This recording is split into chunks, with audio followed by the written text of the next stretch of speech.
kaget gue. Oh. Hai.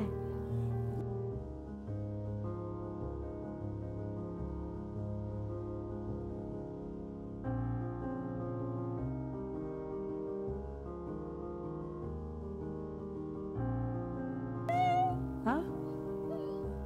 Anaknya? Anaknya satu, nggak bisa bicara. Anaknya nggak bisa dengar. Suami kerja.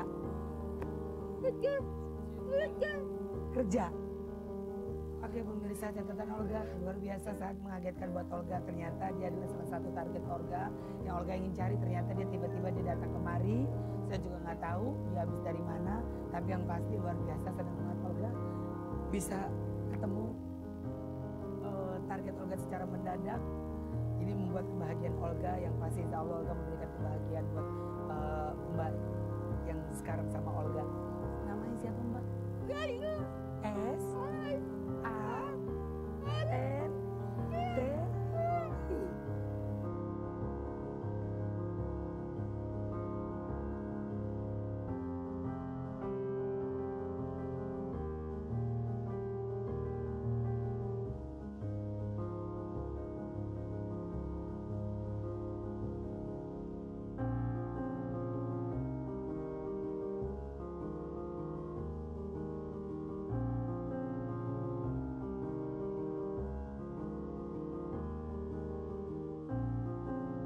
Gak bisa ngomong juga.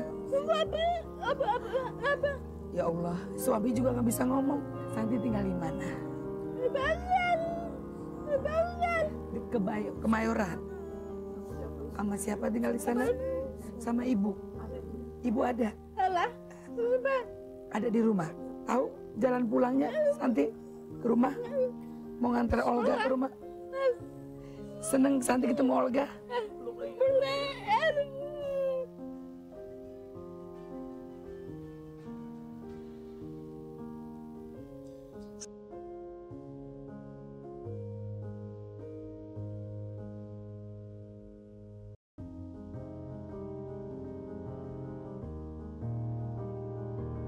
Iya. Dia sabar ya. Dibilang ke Olga, katanya anaknya nggak bisa ngomong katanya. Dari 3 tahun. Belum sekolah. Ayo kita ke rumah ya. Pemirsa, sekarang kita akan ke rumahnya Santi. Seperti apa keadaan rumahnya Santi, kita akan ke sana. Yuk.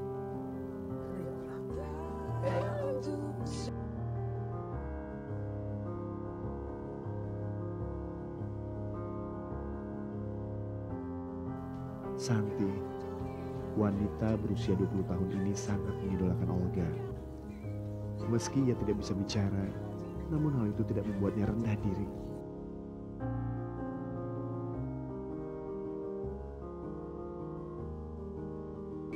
Wanita ini memiliki seorang anak perempuan berusia 3 tahun. Namun si kecil juga mengalami hal yang sama seperti ibunya. Ia tidak bisa bicara. Tidak hanya putrinya, Santi juga memiliki suami yang tidak bisa bicara.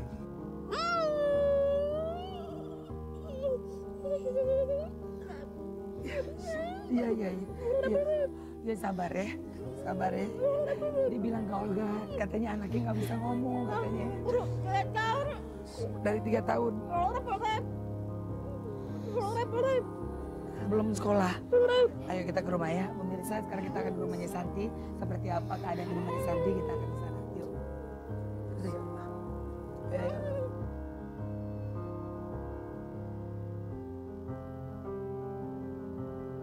Tak pernah terbayangkan oleh Ibu Rum memiliki seorang anak, menantu, dan juga cucu yang tidak bisa bicara atau bisu.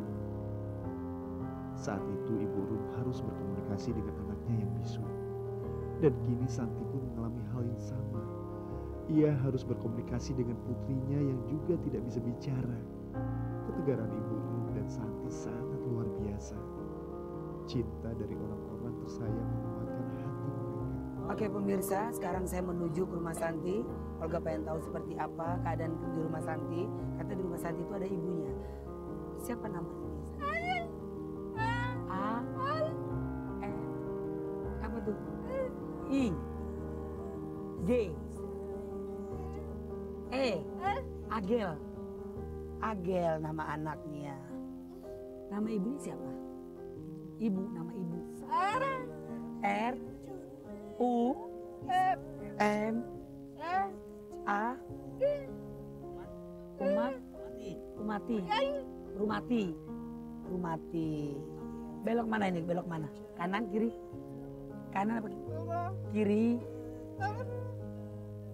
Muter ke sana.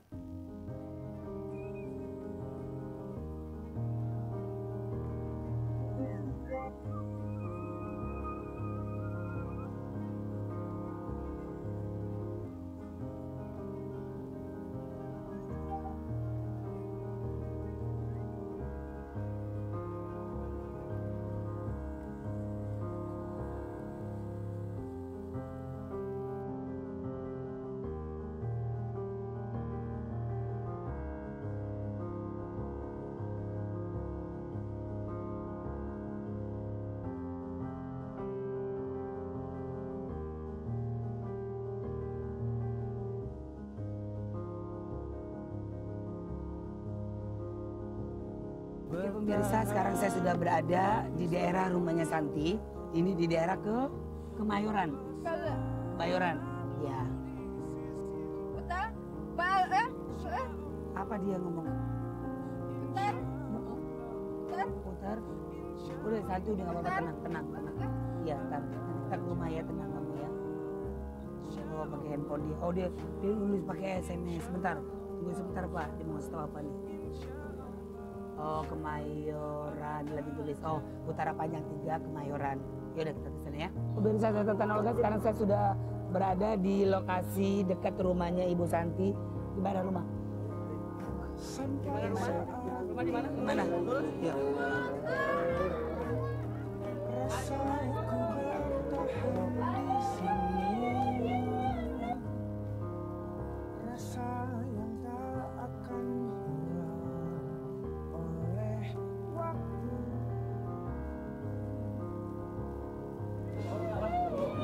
Duduk. Kasihan kami.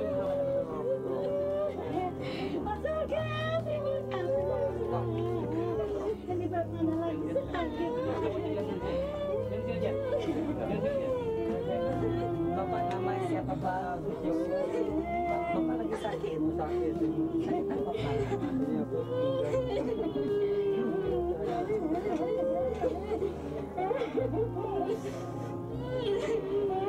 Sehat ya Pak, mudah-mudahan cepat sembuh ya Pak.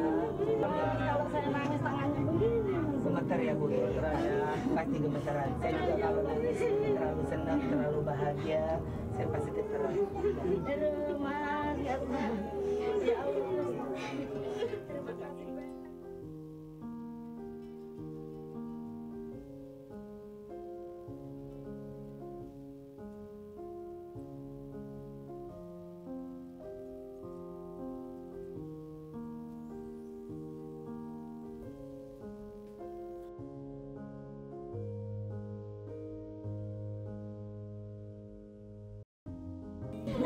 Demi Angel sayang.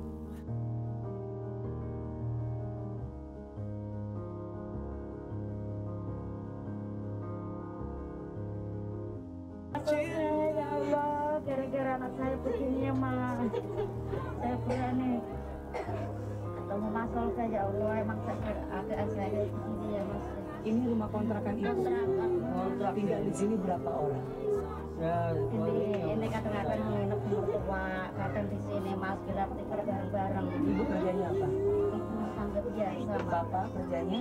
Ya guru lah. Mas kalau nggak kerja ya nggak dapat uang gitu. Terus kata saya gini Mas ya Allah, saya bilang gitu. Saya mau ada rencana kayak begini kok bapaknya sakit ya Mas, siapa sih mau Mas enggak ya kan? Saya tuh nekat ketemu Mas Olga karena demi anak saya. Siapa yang mau Mas Olga? Anak begini nggak bisa ngomong. Anaknya berapa Ibu? Ya, Anak dua. ya. Sama dia nggak bisa bicara ya? Nggak dari lahir Mas Olga. Bukan dari lahir. Nah. Loh kenapa kok bisa? umur 1,5 tahun kan panas saya bawa ke spesialis anak mas, saya juga kurang pengalaman ya mas dulu ya. Kata dokter gini Bu, kalau panasnya disuruh dan ada ibu kasih 2 malam juga berturut-turut. Bener mas, saya namanya orang butuh ya mas ya. Saya kasih setelah itu kalau dipanggil nggak pernah respon mas Evan.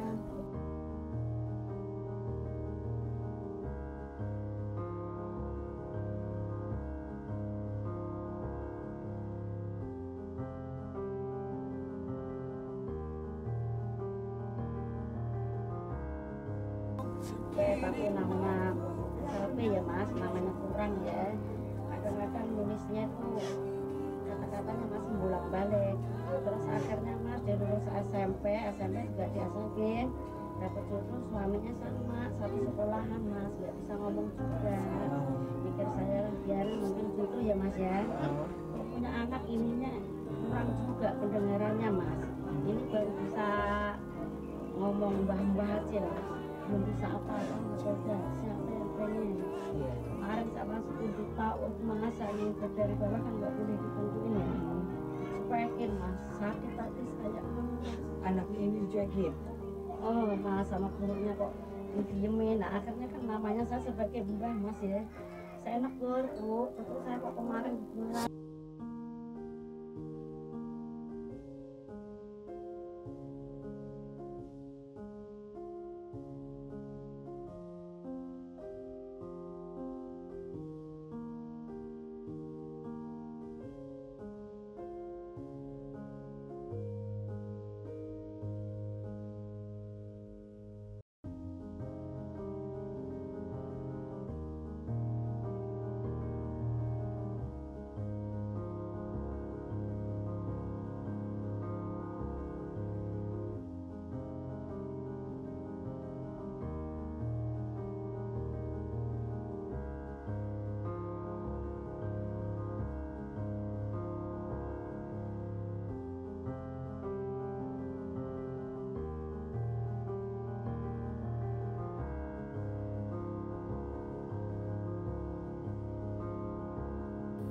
Maksudnya Bu, ini kan teman-teman lagi pada makan. lagi pada makan. Dia di belakang dulu lagi antem aja mas, lagi makan mainan apa-apaan dari plastik tuh. Mau gurunya dia tawarin makan. Saya ini dari tangga emak ya. Dia bawa makanan ya, ini makanya mungkin kan di bawah ya mas, saya makan lagi. Ngapain? Sebenarnya kayak gitu loh mas, kalau ada yang beli, saya tanyain kalau enggak ya enggak. Mas, saya nggak ada ini ya. Saya ke sana mas, kemudian aja, akhirnya saya ketemu orangnya saya tegur, marah. Dia kan lagi antem dengan dunianya sini dalam hati saya kan masih dia bilang apa dengan dunianya sendiri, tapi asik dan teman jangan begitu. Saya paksain kemana aja.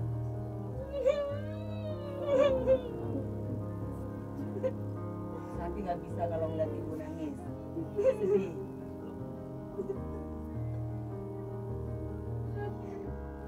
Bisa ngomong anaknya, oh dia sedih anaknya nggak bisa ngomong.